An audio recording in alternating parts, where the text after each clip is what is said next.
otoritas kekuatan Nahdlatul Ulama di Kabupaten Bandung adalah menjadi tanggung jawab kolektif kita bersama.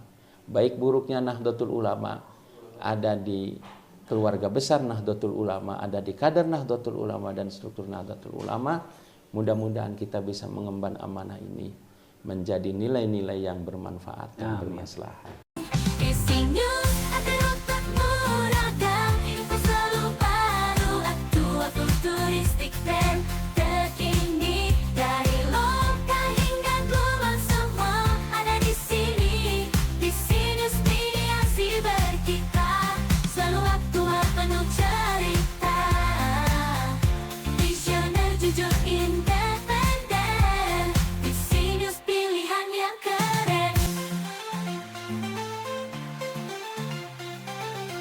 Assalamualaikum warahmatullahi wabarakatuh. Alhamdulillah kita bisa berjumpa lagi dengan acara kita yang khusus Visi Talk, program baru yang kita rancang stay di redaksi Visi.News. Pada edisi kali ini kita akan membahas hal yang sedang menarik sekali sebetulnya ya, mengenai ke-NU-an. Kenapa? Karena pada hari ini kebetulan di pusat juga sedang ada rapat pleno mengenai berbagai program yang menjadikan NU lebih strategis lagi. Di sana dibahas mengenai Renstra dan segala macam. Tapi kita tidak akan membahas mengenai itu ya. Kita lebih spesifik ingin membahas mengenai ke-NU-an di Kabupaten Bandung ya. Karena kenapa? NU di Kabupaten Bandung ini sekarang sedang on fire. Dan alhamdulillah pada hari ini di redaksi Visi.News sudah kehadiran salah satu tokoh muda yang memang dari dulu kiprahnya itu mungkin lebih dari separuh usianya dihabiskan di NU, di Nahdlatul Ulama, jadi aktivis. Alhamdulillah Pak Kang, lengkapnya Kang Haji Imron Rosadi.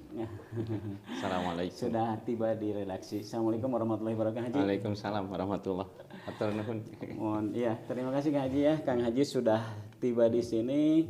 Kita ingin diskusi panjang mengenai ke-NU-an di Kabupaten Bandung, Kang Haji ya. Kelihatannya terutama selama Kang Haji berkiprah di NU sekarang ini banyak sekali hal yang tumbuh kembang Kang Haji ya, baik program maupun penguatan di bidang-bidang Banom, Fatayat, begitu juga Muslimat gitu ya, semakin bergairah kelihatannya di kepengurusan sekarang ini. Sebelumnya Kang Haji ini memang di Kabupaten Bandung sudah sangat dikenal sih di kalangan aktivis itu ya, karena beliau ini dulu dari zamannya Kang Dadang Nasir, dari zamannya Kang Dadang Rusdiano sudah memang berkiprah di KNPI. Jadi KNPI sampai sekarang tidak pernah putus di Kabupaten Bandung. Mungkin kita langsung saja ya. Kang Haji, gimana kabar NU sekarang nih Kabupaten Bandung nih Kang Haji? Terima kasih Kang Haji. Betul. Assalamualaikum warahmatullahi wabarakatuh. Waalaikumsalam warahmatullahi wabarakatuh. Ini satu kehormatan bagi saya secara pribadi bisa hadir di tengah-tengah acara yang luar biasa, progresif ini kan. Kebetulan memang diminta untuk menjelaskan persoalan-persoalan NU Kabupaten Bandung, ya insya Allah dengan segenap kerendahan hati saya memang tidak banyak merasa belum banyak mewarnai persoalan kabupaten, tapi insya Allah ada beberapa hal yang memang ingin kami sampaikan melalui media yang luar biasa ini. Jadi NU saat ini pada situasi yang secara grafik pada titik kemajuan yang luar biasa. Saya merasakan perubahan-perubahan ini setelah 3 tahun terakhir, Kang Haji. 3 tahun terakhir, bangkitnya pertama otoritas lembaga. Kebangkitan otoritas lembaga ini ditandai dengan kemampuan organisasi menghantarkan kader-kader di institusi lain yang memang ini barometer dari sebuah organisasi adalah penghantaran kader-kader. Ada yang di Basnas, ada yang di DMI, di Al-Fathu, kemudian ada yang di BKPRMI dan sebagainya. Yang kedua, muncul kesadaran kolektif yang dulu itu sedemikian susah untuk menghidupkan struktural di tingkat MWC sampai tingkat ranting. Tapi alhamdulillah saat ini dinamikanya muncul. Kesadaran membangun ranah pergerakannya sudah muncul juga. Ini bagian dari hal-hal yang bisa kita rasakan. Kemudian yang ketiga, peranan-peranan partisipasi aktif antara Nahdlatul Ulama dengan lembaga pemerintah. Jadi kita berupaya proaktif dengan program-program pemerintah khususnya Kabupaten Bandung berkaitan dengan program-program yang mendukung pada upaya-upaya penguatan dari nilai-nilai keumatan, nilai-nilai kejamaahan. Termasuk ya program-program yang digulirkan oleh Bapak Bupati. Mungkin seperti itu. Kang, betul Kang. Jadi NU Kabupaten Bandung ini sekarang sangat menarik ya dipandang terutama mungkin orang-orang yang punya banyak kepentingan ya. Betul. Sehingga mungkin dalam tanda kutip ini lebih nyaman ber-KTA NU. Nah, Kang Haji ingin tahu sih kita sebetulnya secara filosofis ya, NU itu seperti apa sih Kang Haji ya? Mungkin Kang Haji bisa dibuka sedikit biar orang itu ber-NU tapi paham juga filosofi NU itu seperti apa Haji. Silakan Haji. Di sepemahaman saya, NU ini lembaga yang luar biasa, memegang prinsip dan nama yang sedemikian hebat. Makna ulama ini adalah makna yang bisa diterjemahkan pada konotasi yang lebih luas. Jadi prinsip dari perjalanan NU dari sejak 1916 berdirinya Nahdlatul Wathon pada konsensus kebangsaan, berdirinya 1918 Nahdlatul Tujar, konsensus perekonomian kesejahteraan rakyat, kemudian 1920 ini ada yang disebut dengan berdirinya Taswirul Afkar pada konsensus kajian-kajian keilmuan dan wawasan pengembangan dari kepedulian pada nilai-nilai kebangsaan dan kenegaraan. Nah, akumulasi dari tiga konsensus ini, nilai kebangsaan, kesejahteraan, dan nilai-nilai pengembangan keilmuan atau pemikiran keulamaan, ini diikat menjadi satu kesatuan yang disebut dengan Nahdlatul Ulama. Prinsip dari Nahdlatul Ulama menguat di dua segmen pada nilai-nilai kebangsaan dan nilai keagamaan. Nilai kebangsaan langsung pada konteks NKRI harga mati, nilai keulamaan atau nilai keagamaan langsung ditukik atau diletakkan dasar-dasar pergerakannya pada penguatan nilai-nilai Ahlus Sunnah wal Jamaah. Sehingga dua konsensus inilah yang kemudian terus sampai saat ini menjadi amanah yang harus kita teruskan. Komitmen kebangsaan dan komitmen keagamaan.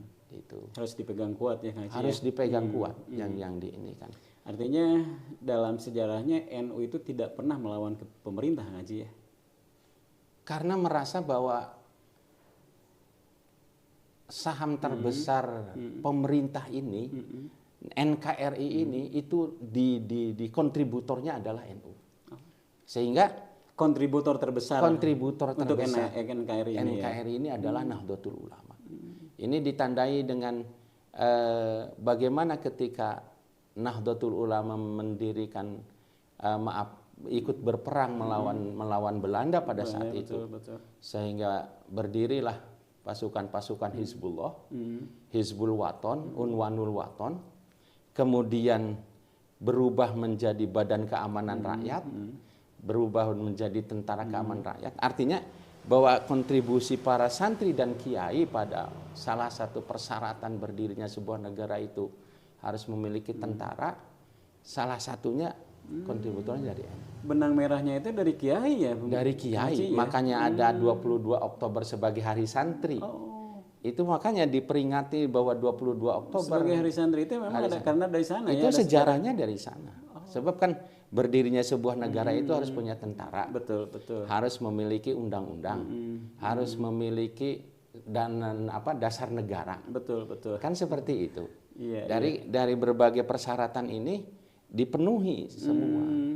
Iya. Bagaimana ketika Mbah Wahid Hasyim menjadi sekretaris BPUPKI, kemudian lahirlah undang-undang pembukaan, undang-undang dasar, sampai kemudian undang-undang dasar 1945. Iya.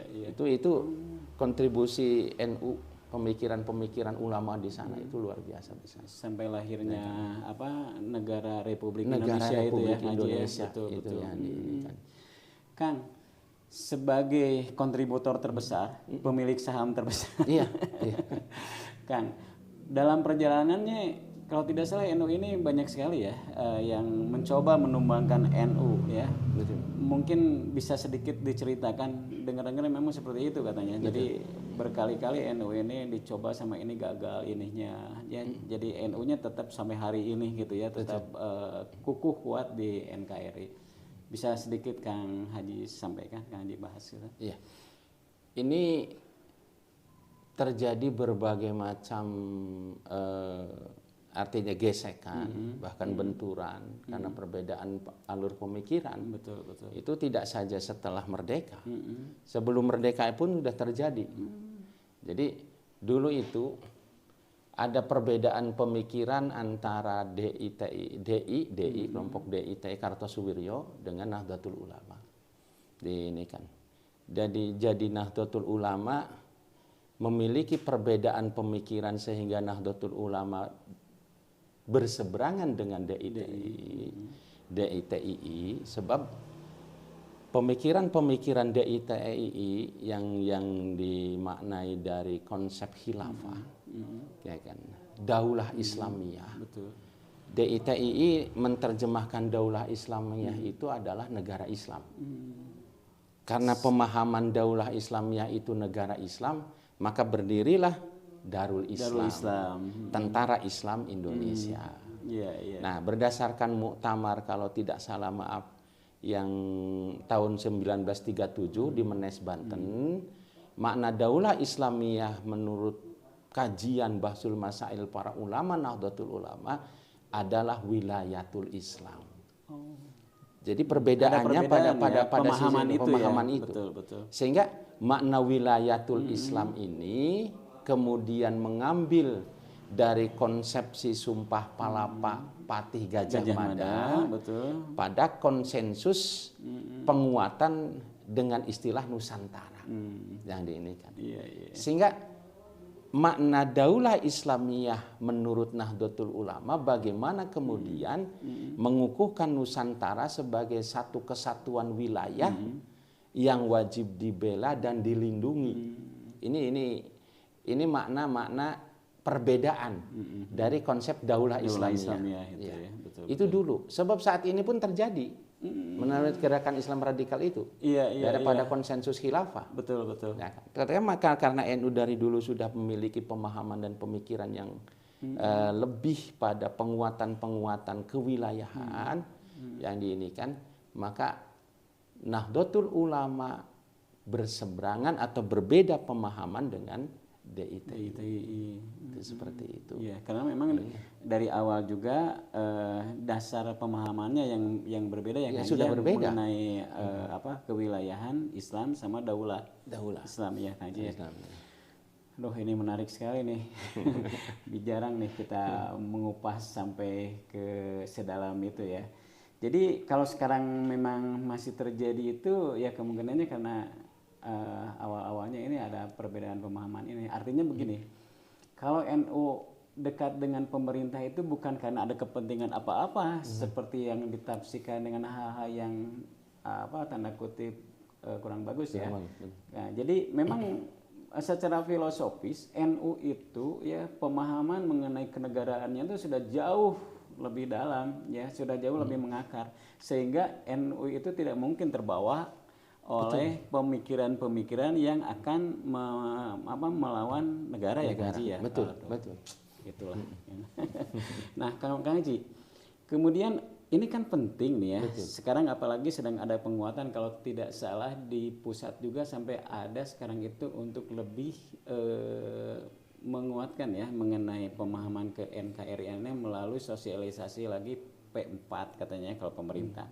Nah, kalau tidak salah di NU sendiri sekarang itu sedang ada penguatan untuk pendidikan dasar gitu Kang Haji ya, terus pendidikan menengah mengenai ke-NU-an dan otomatis kebangsaan ya. Kira-kira mungkin bisa disampaikan Kang Haji untuk penguatan kader itu Kang Haji. Betul. Jadi barometer kesuksesan keberhasilan organisasi, salah satunya adalah kesepahaman dari wawasan pergerakan keorganisasian itu sendiri. Kesepahaman ya. Satu visi ya. Satu visi. Sebab hakikat kesepahaman satu visi itu adalah kekuatan. Sehingga ketika kita ingin membangun organisasi yang kuat, maka harus muncul atau melalui sebuah proses melahirkan kader-kader yang sepaham, sevisi. Betul. Proses upaya penguatan kaderisasi inilah dianggap urgent dalam rangka membangun organisasi yang memiliki visi-visi yang sinergitas dengan dinamika perkembangan zaman saat ini. Dengan kekinian ya. Dengan kekinian. Betul. Makanya kalau kemudian melalui Perkum itu muncul persyaratan-persyaratan pengkaderan, ada PDPKPNU, ada PMKNU, ada PTKNU. Betul. Nah, ini merupakan jenjang yang memang harus diikuti oleh seluruh kader Nahdlatul Ulama. Seluruh kader. Seluruh kader. Sebab ke depan bahwa persyaratan pengurus itu mutlak harus memiliki sertifikat itu. Oh, ada sertifikasi juga. Ada sertifikat. Bahkan ini sudah artinya sudah secara nasional. Terdata secara nasional. Tidak bisa orang begitu saja mengaku karena ketika kemudian artinya diakses ininya tidak muncul sertifikatnya. Nah, ini kan. Makanya bisa ya, betul. PCNU Kabupaten Bandung sedang berupaya istilahnya mensosialisasikan, mengajak, menggerakkan seluruh jam'iyahnya dulu, jam'iyah Nahdlatul Ulama yang terkoneksi dengan struktur, baik lembaga ataupun Banom, MUC bahkan sampai ranting, untuk bersama-sama mengikuti proses pengkaderan ini. Betul. Dan ini menjadi pilar di garis-garis besar haluan organisasi di periodisasi 2126 PCNU Kabupaten Bandung, bahwa kaderisasi pengkaderan adalah garis besar haluan organisasi yang harus dilaksanakan untuk 5 tahun ke depan. Untuk 5 tahun ke depan. Itu yang diinikan. Kang, PDPKNU ini pendidikan dasar ya. Betul. Jadi pendidikan dasar untuk kader minimal harus punya sertifikasi pendidikan dasar.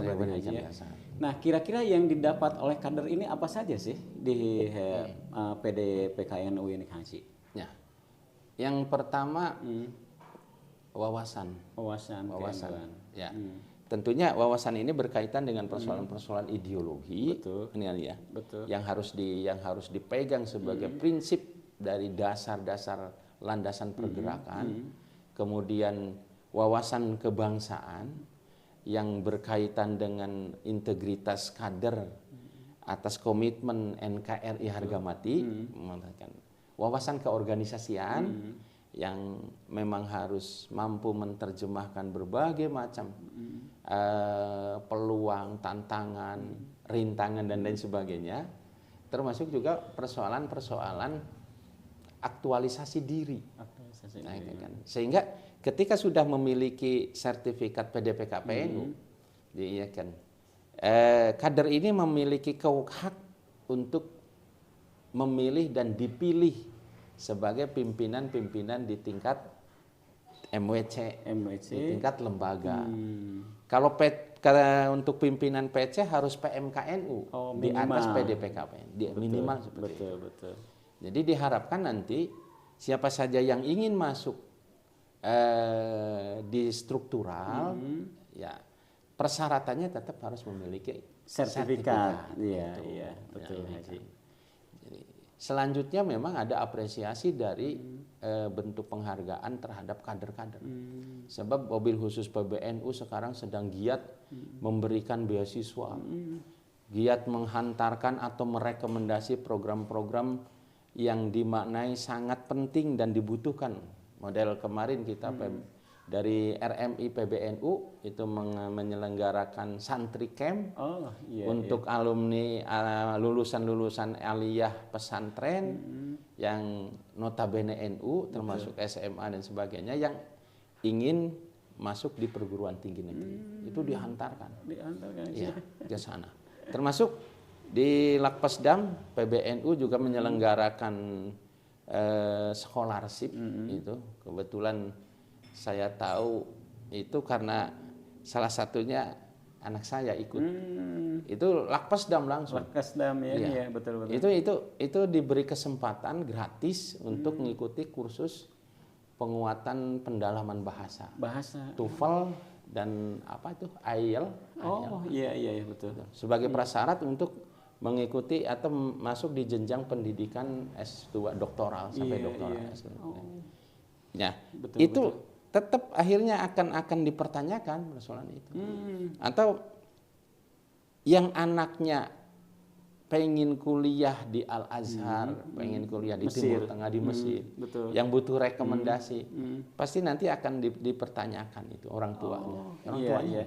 Pernah ikut tidak di pendidikan? Pernah ikut nggak di pendidikan kader? Pengkaderannya, betul. Nah, mudah-mudahan akan saling sambung menyambung, menjadi tanggung jawab kolektif kita, sehingga menjadi kesadaran struktural untuk secepatnya atau sesegera mungkin memiliki sertifikat PDPKPN.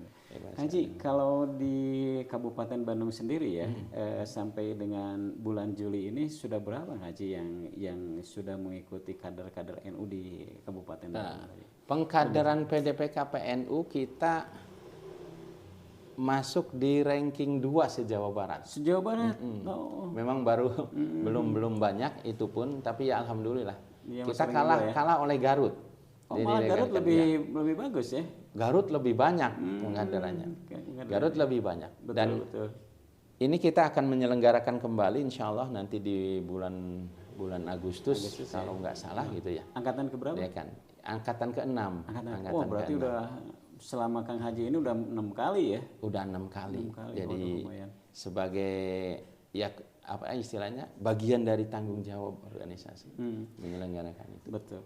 Kalau tadi ada PDPKPNU, kemudian yang tadi menengahnya PMKNU. Itu di Kabupaten Bandung sudah ada juga Haji? Di Kabupaten Bandung bahkan provinsi PWNU menyelenggarakan PMKNU pertama itu di Kabupaten Bandung. Pertama. Tahun berapa itu Haji? Tahun kemarin 2023. 2023. Dan alhamdulillah itu difasilitasi oleh Bapak Bupati. Alhamdulillah. Tempatnya di Hotel Sultan Raja. Waduh, tempatnya juga luar biasa. Ya. Betul. Yang di ini kan. Dan kader-kader kita belum banyak yang ikut PMKNU ya. Jadi ini kan. Betul. Tapi walaupun belum banyak kan sudah ada ya yang punya sertifikasi untuk kalau misalnya ada hal-hal yang berkaitan dengan ke-NU-an itu bisa masuk baik di tingkatan PCNU maupun di untuk kepentingan yang lain mungkin Haji yang kaitan dengan Haji. Kita ingin tahu juga begini Haji, kelihatannya kan tadi ya PCNU Kabupaten ini sedang on fire lah. Sedang banyak sekali hal yang ruang yang bisa digarap dan banyak sekali potensi yang bisa diangkat. Nah, kita ingin tahu Kang Haji, kira-kira hal apa atau misalnya di bidang-bidang apa saja kegiatannya apa saja yang sekarang sedang sama-sama itu bergairah melakukan kegiatan-kegiatan Kang Haji selain tadi PDPKPNU. Ya. Jadi hasil muker kemarin ada bidang lembaga-lembaga yang memang sekarang luar biasa. Saya memaknai luar biasa ini karena kemandirian lembaga-lembaga itu. Jadi bisa secara mandiri melakukan kinerja dan program-program. Betul. Ya, di antaranya RMI, Robito Ma'ahid Islamiyah. Ini lembaga di bawah NU yang saat ini sedang giat menyelenggarakan kegiatan santripreneur. Jadi RMI PCNU kemudian secara teknis dikerjakan oleh RMI itu membangun kesepahaman kerjasama dengan Bank Nano Syariah sebagai lembaga fundingnya, kemudian AP2LN sebagai institusi yang bertanggung jawab pada penghantaran kader-kader NU untuk magang di Jepang yang diinikan. Di dua lembaga ini mengawal program RMI pada program santripreneur. Jadi sasarannya alumni pondok pesantren di bawah NU yang bermaksud ingin mengembangkan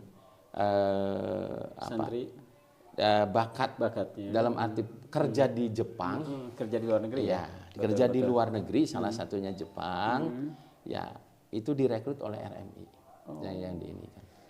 Jadi kemarin kegiatannya bulan apa nggak Ci? Kegiatannya sudah berlangsung. Kemarin 2 hari terakhir sudah melakukan tes seleksi. Karena tesnya juga wawancara, tes tulis dan tes fisik. Itu yang ini lumayan. Yang daftar banyak. Yang daftar banyak. Jadi gitu. yang pertama yang kemarin yang daftar itu kurang lebih ada 80-an lah. 80. Yang diambil cuma 25. Yang diambil 25. Tapi yang ini nanti akan diinikan juga, akan dilibatkan kembali gitu ya. Untuk tahapan atau angkatan selanjutnya. Yang diinikan. Ini RMI ini ada banyak program. Ya program ini juga peternakan ayam atau sebut Paranje. Iya. Yang diresmikan sama Pak Bupati di Cileunyi itu ya. Iya. Iya. Ini luar biasa, Pak Bupati perhatiannya luar biasa ke pesantren itu ya. Pak Bupati bermimpi bagaimana pesantren-pesantren ini bisa mandiri dan sejahtera. Sampai Pak Bupati mensondingkan owner yang bergerak di sektor peternakan ayam, kemudian merekrut dalam arti menugasi RMI untuk mempersilahkan seluruh pesantren bisa melaksanakan program Paranje istilahnya. Langsung difasilitasi Pak Bupati. Difasilitasi itu. Termasuk ketemu dengan itunya ya. Iya, termasuk itunya anggaran yang harus diinikan tuh istilahnya yang dialokasikan. Yang dialokasikan. Sebab ini jaminan kan. Jadi pengusaha ayam ini kurang lebih menginvest antara 500-600 juta untuk kandang, kemudian bibit, DOC-nya, pakan dan sebagainya. Pesantren cuma tinggal menyiapkan lahan kosong aja. Lahan kosong. Kemudian air, kemudian listrik 2 pas. Betul. Yang ini kan. Sehingga ini akan menjadi sinergi karena semuanya sudah di-cover oleh pengusaha tadi. Termasuk ketika panen juga sudah tinggal diambil. Pemasarannya tidak susah ya? Tidak susah. Ini cuma tinggal melaksanakan di proses peternakan setelah pesantren-pesantren atau orang yang ditugasi oleh mengelola dari pesantren itu dididik, dibina. Itu diinikan. Sehingga itu yang berjalan baru di Cileunyi ya? Yang berjalan sudah di beberapa pesantren. Di beberapa pesantren. Bahkan karena saat ini Pak Bupati memberikan anggaran untuk jaminan ke pengusaha tadi, yang ini kan sudah muncul beberapa pesantren. dan semangat. Iya, Ini luar biasa. Pasti luar biasa. ya. Jadi santri itu tidak hanya belajar ngaji ya, akhirnya sih jadi pengusaha juga tadi santripreneur itu yang dikatakan dengan haji ini. Iya. Iya ya, luar biasa ngaji. Nah kemudian Haji selain RM itu yang bidang lainnya mungkin apa yang sekarang lagi bidang bergairah? lainnya lagi berupaya berjuang bersinergi secara struktural dengan lembaga-lembaga. Betul. Ya, termasuk ada LPBH. LPBH ya. ini luar biasa dengan tekunnya istilahnya menghadiri atau mendatangi di momen Yaumul Ijtima di tiap MWC dalam rangka sosialisasi hukum, pengembangan wawasan hukum, penguatan kesadaran hukum dari berbagai lah. Betul. Sehingga diharapkan punya wawasan yang lebih dan memiliki integritas yang bisa dipertanggungjawabkan lah ya secara konsepsi hukum begitu sebenarnya itu. Ya. Aduh, jadi luar biasa. Terus ada bidang-bidang lain yang memang sekarang sedang ini juga Haji? Termasuk LTN. LTN sih udah rutin biasa, Kang Haji. Ya, ini ketua LTN ya luar biasa dibimbing oleh Kang Haji. Progresif banget ini. LTN. Enggak, itu sih. Termasuk LWP. LWP ya, betul. Jadi kita sedang mencoba kemarin suratnya udah disampaikan ke kepala BPN. Ini kan bagaimana LWP bisa berpartisipasi aktif kerjasama dengan BPN pada penyelenggaraan program PTSL. PTSL. Sertifikat gratis. Gratis ya. Yang ini kan. Jadi semakin keberadaan NU ini semakin sangat dibutuhkan ya kelihatannya. Karena ternyata banyak sekali itu yang selama ini mungkin masyarakat tidak tahu ya. Ternyata begitu banyak palu gada ya, apa yang lu butuhkan kita ada. Jadi sangat luar biasa nggak sih ya, benar-benar tiap bidang itu sebetulnya sih bergerak ya karena yang sudah banyak manfaat yang bisa diberikan ke Haji ya. Amin. Insya Allah. Haji kemudian masih nih ya dalam kaitan dengan revitalisasi NU Kabupaten Bandung ya. Selain itu ini rencana ke depan ini sampai akhir tahun dan 2005 ini akan seperti apa Haji NU ke depan yang sedang disiapkan? Tentunya yang kaitan dengan bersinergi dengan kepala daerah. Betul. Itu pasti akan berlanjut ya karena selama ini mungkin NU sudah mendapatkan manfaat yang sangat banyak yang luar ya biasa, betul. Dari seperti tadi ya yang diceritakan oleh Kang Haji. Nah nanti kira-kira seperti apa Haji untuk sampai akhir tahun dan tahun 2025 ini kan? Iya. Jadi ini kan sejarah dari dulu NU bagaimana ketika Mbah Hasyim Asy'ari bersinergi dengan Insinyur Soekarno, betul, dalam konsep ataupun pergerakan sampai lahirlah negara Kesatuan Republik Indonesia, menunjukkan bahwa ulama dan umaro ini adalah ibarat dua sisi mata uang.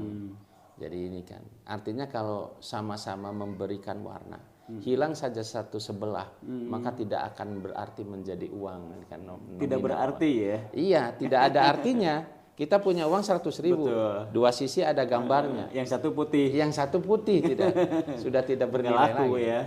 Mudah-mudahan NU dalam kapasitas sebagai wadah ulama terus bersinergi dengan pemerintah, pada posisinya sebagai umaro.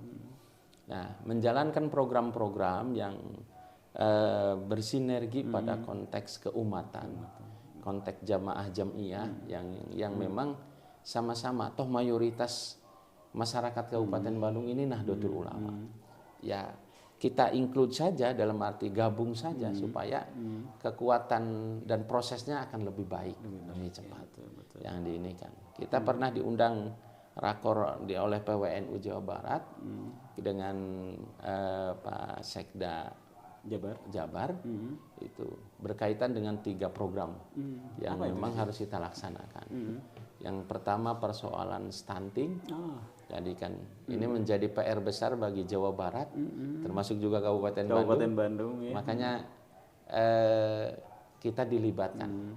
Yang kedua persoalan percepatan pertumbuhan perekonomian. Itu yang ini kan.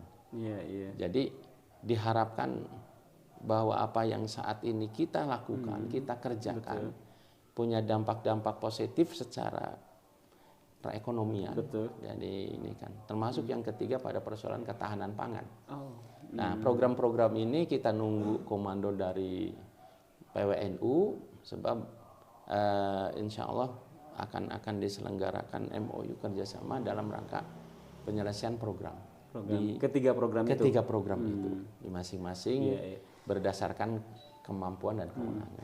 Kang Haji, kalau detailnya tadi untuk stunting itu nanti peran daripada NU dan kadernya akan seperti apa? Begitu juga nanti untuk penguatan ekonomi ini, nanti peran yang akan diambil oleh kader dan NU seperti apa? Termasuk tadi ya yang penguatan ketahanan pangan. Mungkin bisa lebih agak detail gitu Haji. Jadi supaya kader juga bisa ngambil peran ini, mereka bisa siap-siap lah menyiapkan diri ke arah sana gitu Haji. NU lebih mengambil peran pada upaya-upaya membangun pemahaman, kesadaran, supporting pelaksanaan bagi keluarga-keluarga yang memang harus sesegera mungkin melakukan penyelesaian pada persoalan-persoalan itu. Jadi NU dengan majlis taklimnya, NU punya majelis taklimnya ya, punya pondok pesantren, betul.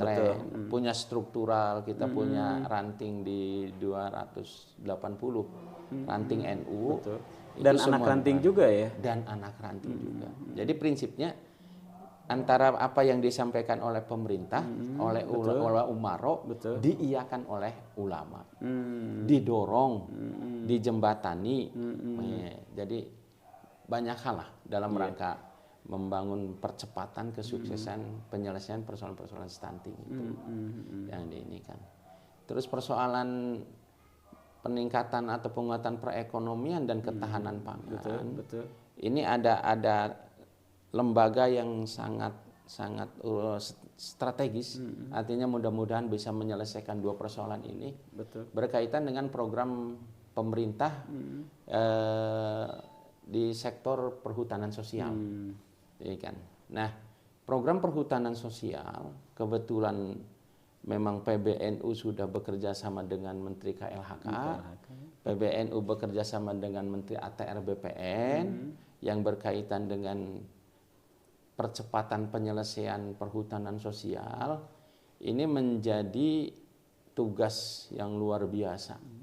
Saya maknai luar biasa karena mudah-mudahan memiliki dampak yang luar biasa. Dampak dalam sisi positif pada penguatan perekonomian, pada upaya menjaga lahan-lahan kehutanan yang dulu masih di kewenangannya ada di perhutani, termasuk juga dampak pada persoalan-persoalan katakanlah ketahanan pangan. Dan ini kan sebab kita bisa saja mengkoordinasikan seluruh KTH kelompok tani hutan yang kemudian dikoordinasi oleh lembaga pengelola hutan desa. Akhirnya kan koordinasi wadah koordinasinya ada di desa. Dan ini kan. Jadi koordinasi dalam upaya-upaya menciptakan program-program ketahanan pangan yang diinikan. Ini akan lebih strategis dan realistis.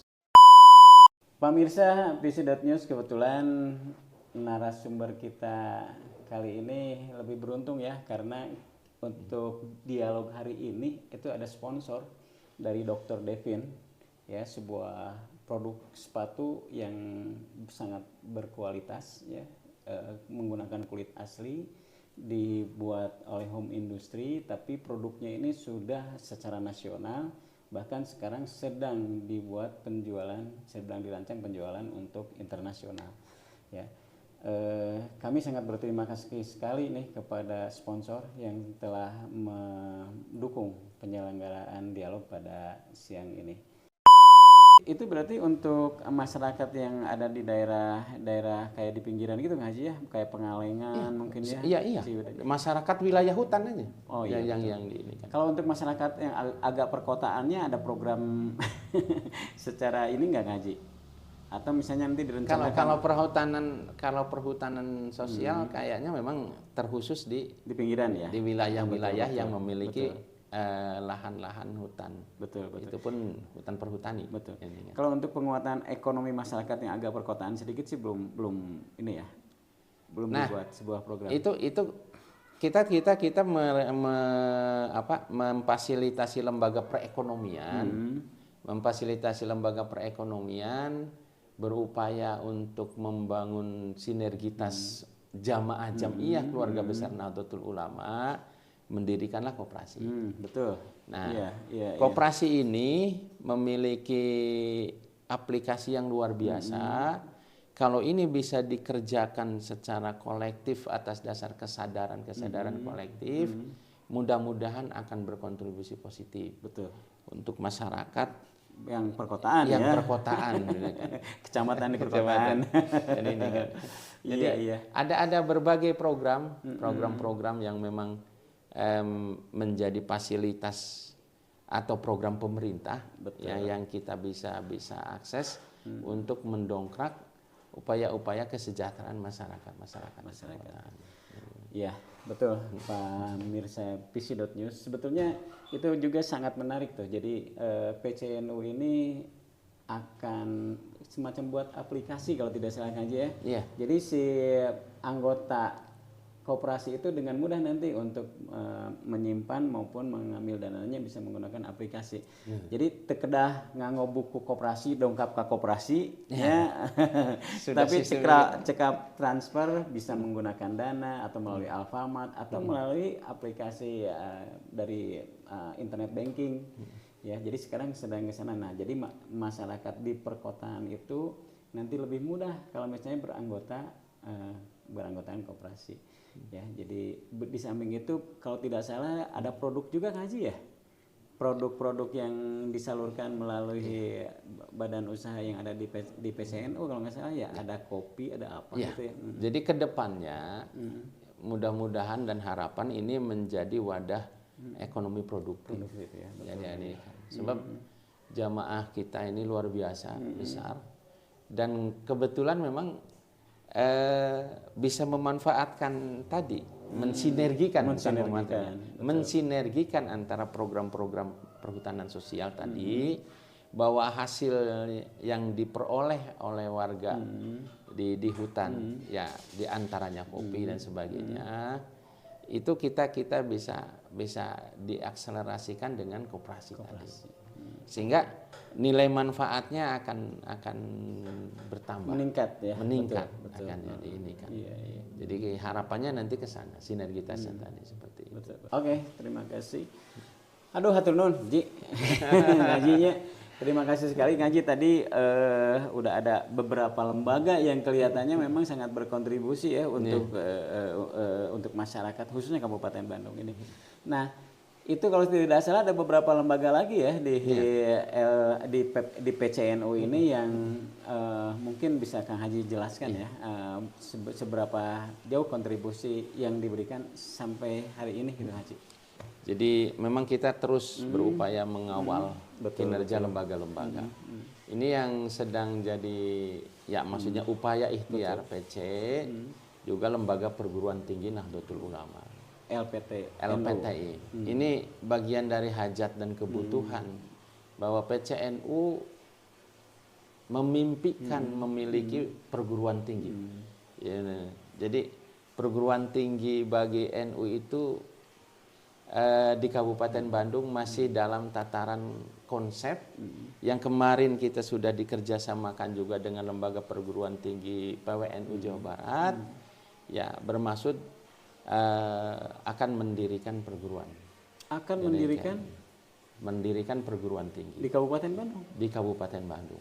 Insya Allah itu kan kita sudah punya sarananya di Soreang, di Parung Serap, termasuk lahan yang ada di Sumber Sari Ciparai. Ya, Udah ada 2 lahan untuk ada perguruan 2 lokasi tinggi. lahan. Iya, insya Allah. Ya, ini akan disinergikan dengan PWNU, sebab PWNU sendiri untuk wilayah Bandung Raya ini belum punya. Jadi Belum ada ya? Belum ada. Kita inilah berharap digabung lah. Iya. Digabung Bersinergi ya? Bersinergi. Ini luar biasa, sedang dirintis dan diinikan. Kepengurusannya juga sudah luar biasa bagus. Artinya di lembaga perguruan tinggi NU Kabupaten itu di Dewan Pakarnya ada 3 profesor yang siap berkhidmat Betul. untuk NU Kabupaten Untuk Bandung. NU Kabupaten Bandung ya. Di luar itu mayoritas semuanya doktor lah ya ini kan. Artinya sangat memadai kalau PCNU dan PWNU punya perguruan tinggi. Dari sisi sumber daya manusianya ya. Dari sisi sumber daya manusianya. Kemudian dalam rangka membangun sinergitas, sebab semuanya tidak bisa dipungkiri organisasi ini butuh biaya, butuh anggaran sebagainya. Betul. Diharapkan Lajisnu bisa menjawab melalui program-program Lajisnu. Program-program Lajisnu ya lazimnya sebagai lembaga zakat, infak dan sedekah yang akan coba kita gulirkan melalui kegiatan-kegiatan kenceleng koin NU. Koin NU. Ini luar biasa kan. Iya. Sebab di Cilacap, Cilacap itu 1 bulan itu bisa meraih hampir 1 miliar. Dari miliar. Dan jadi melihat ininya salah satu contohnya dari Cilacap, di Cilacap yang 1 bulan itu bisa hampir 1 miliar dari koin. Dari koin NU. Terus koinnya itu hanya dari dari para Nahdiyin atau dengan di luar Nahdiyin itu? Wabil khusus skala prioritas dari Nahdiyin. Nahdiyin ya. Dari tokoh NU, dari kader NU, dari jamaah NU, dari pengurus NU yang memiliki integritas tanggung jawab untuk kesuksesan Nahdlatul Ulama. Jadi mereka di rumahnya punya koin. Ada koin NU. Ada koin NU Haji ya. Nah, ini ternyata berkaitan dengan persoalan-persoalan pengkaderan. Iya. Sebab bagaimanapun juga sudah ketika keterkaitannya dengan kesadaran, dengan tanggung jawab, dengan rasa memiliki, dengan rasa mencintai, tidak bisa itu semua diraih kecuali itu adalah kader yang sudah mengikuti PDPKPN. Betul. Jadi kenapa Cilacap sampai mampu melakukan itu? Karena kader yang sudah ikut PDPKPN itu lebih dari 5.000 kader. Wah. Lulusannya itu hasilnya? Lulusan dan kampus. Kita baru punya 500. Masih jauh. Masih jauh ya. Tapi ini tugas iya. yang insya Allah mudah-mudahan Ketua Lajisnu sendiri sudah punya konsep, akan bekerja sama dengan beberapa bank yang diinikan dalam upaya-upaya sinergitas pelaksanaan di lapangan. Tapi ini menarik juga ya, kalau misalnya Kabupaten Bandung nanti bisa melakukan penggalangan koin NU-nya. Untuk bank ini sangat menarik sekali, ini fresh money. Betul, mudah-mudahan. Itu untuk perguruan tinggi Kang Haji ya. Jadi nanti akan mensinergiskan dengan provinsi, juga dengan Lajisnu ya, betul. Dengan menggalang koin NU Kang Haji ya. Betul. Nah, kemudian untuk lembaga lainnya seperti apa Haji? Untuk lembaga lain yang prinsipnya kita terus mendorong ya, memotivasi, termasuk lembaga Ma'arif. Ya. Lembaga Ma'arif juga punya rencana ingin menyelenggarakan atau mendirikan pendidikan Ma'arif, wabil khusus di penyelenggaraan pendidikan formal SMP, SLTP. Ini rintisannya sudah diawali, sudah dikait pada upaya-upaya penyelenggaraan. Betul. Ya diinikan. Supporting kita memang berupaya menghantarkan dari berbagai macam kepentingan-kepentingan dan menyelesaikan dari berbagai kendala-kendala. Betul. Ini lembaga Ma'arif. Jadi lembaga Ma'arif sendiri itu tupoksinya seperti apa Ngaji? Jadi lembaga ini bertanggung jawab untuk menggarap persoalan-persoalan pendidikan formal ataupun non formal yang dibutuhkan oleh Nahdlatul Ulama. Dari mulai tingkat dasar sampai Dari tingkat dasar sampai SLTA mungkin. Sampai menengah ya. Sampai tingkat menengah. Oh, Sebab iya. kalau sudah perguruan tinggi kan ada lembaga. Sudah ada lembaga LPT ya. Tinggi. Betul. Oh. Nah, Ma'arif sendiri di Kabupaten Bandung sejauh ini sudah seperti apa nggak sih? Mungkin bisa sedikit dikupas. Jadi memang lembaga Ma'arif ini lagi dalam proses penguatan penyelenggaraan atau pendirian lembaga-lembaga formal. Kendati pun memang belum bisa mewujudkan atau belum bisa membuktikan karena memang prosesnya kemarin terhambat di persoalan-persoalan kinerja. Makanya ada revitalisasi organisasi dan restrukturasi organisasi supaya kinerja lembaga Ma'arif ini lebih optimal lagi. Ya. Iya. Dan yang terakhir lembaga apa nggak sih? Yang terakhir lembaga Lakpesdam ya. Lembaga Pengkajian dan Pengembangan Sumber Daya Manusia. Nah, iya. NU ini lagi berupaya membuka diri. Bagi siapa saja yang merasa dan memiliki kecintaan untuk berkiprah di NU, kita akan senantiasa terbuka ya, yang ini kan. Senantiasa terbuka untuk mengajak bersama-sama NU menyelenggarakan atau melaksanakan kinerja yang memiliki nilai-nilai manfaat maslahat untuk persoalan umat yang diinikan. Nah, varian dari berbagai macam kader-kader atau tokoh-tokoh yang memiliki kualifikasi atau profesionalisme di bidang masing-masing itu nanti diwadahi oleh Lakpesdam. Iya. Sehingga muncul inisiasi gagasan yang dimaknai dan diyakini bisa melakukan perubahan-perubahan ke arah yang lebih positif. Betul. Yang diinikan. Kita inginlah kita secara terbuka. Jadi yang diinikan. Kadangkala kita masih terkerangkeng oleh pemikiran-pemikiran yang inklusif. Jadi lebih di mana ini NU, ini bukan NU. Kenapa ini bukan NU masuk di inian NU? Itu sesungguhnya masih pada konotasi-konotasi yang saat ini sudah tidak lagi. Dalam arti sudah bukan zamannya. Iya. Sekarang paling tidak menunjukkan bahwa NU ini terbuka. Kualifikasi dan nilainya rahmatan lil alamin. Bagi siapa saja yang ingin berjuang bersama-sama NU akan terbuka. Selama orang selama orang itu juga ingin atau patuh terhadap prinsip-prinsip dari anggaran dasar anggaran rumah tangga NU ya Haji ya. Dari konsep-konsep ke NU kan ada babadi khairul ummah pada konsep Ahlus Sunnah wal Jamaah dan sebagainya. Betul. Itu saya pikir sudah. Iya.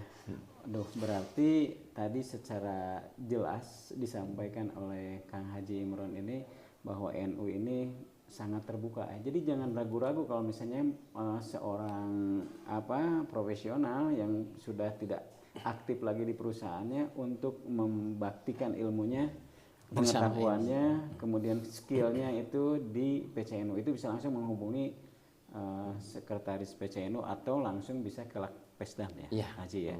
Gitu. Aduh, ini sebetulnya bagi mantan profesional ini ladang pahala yang sangat besar sekali ya, bisa memberikan warna untuk NU Kabupaten Bandung yang sedang bergairah ya. Jadi kalau misalnya para mantan profesional itu asal tadi ngikuti apa yang sudah menjadi payung hukum yang ada di NU ya, sangat terbuka ya Haji ya. Gitu.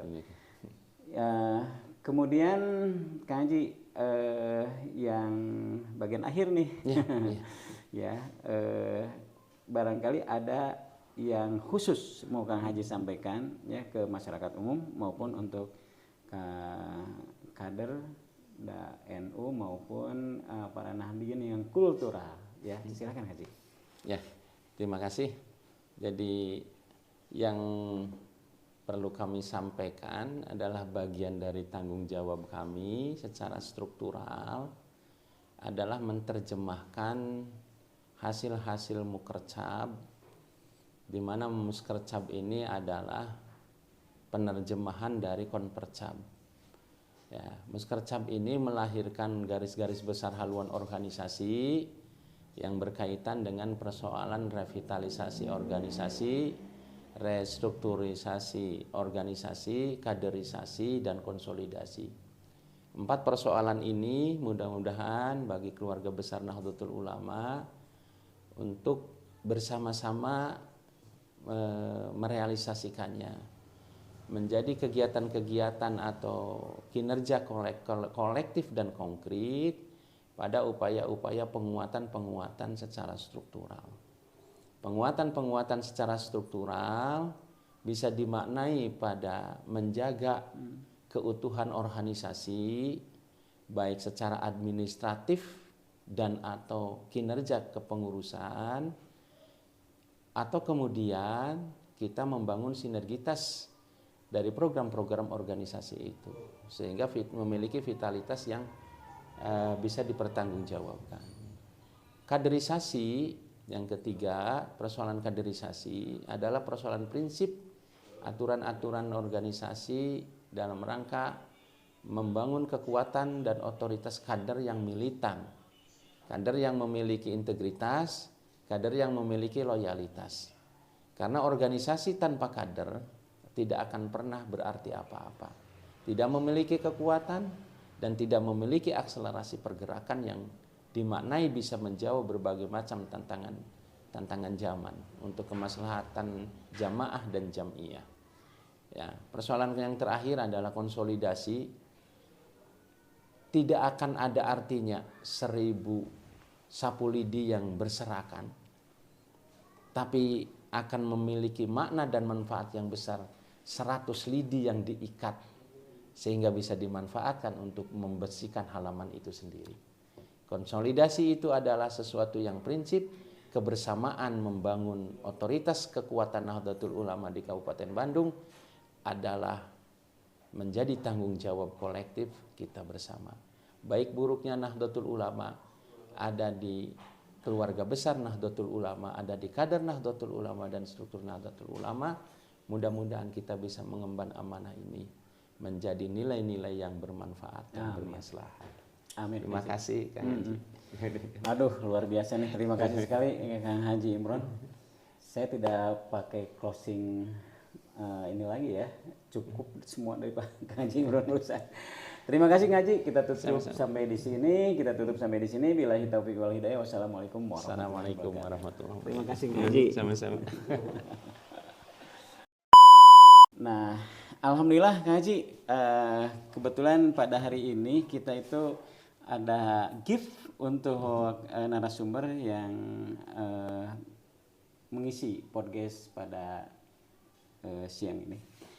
Ini sebuah sepatu yang bisa dilihat, ini kualitas sepatunya sangat bagus sekali ya. Ini jangan kaget kalau dijual di pasaran agak mahal.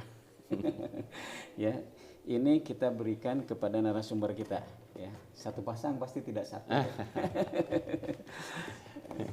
Nah, ini semoga menjadi kenang-kenangan bagi narasumber kita dan bermanfaat dan berkah nih. Amin. Semangat Ngaji. Ya, terima kasih. Hatur nuhun Ngaji. Hatur nuhun jazakallah. Alhamdulillah saya dapat kenang-kenangan. Ini sepatunya luar biasa. Jadi terima kasih atas apresiasinya untuk. Iya. Sama-sama Kang Haji. Mudah-mudahan bermanfaat dan berkah untuk kita semua ya. Ya, amin.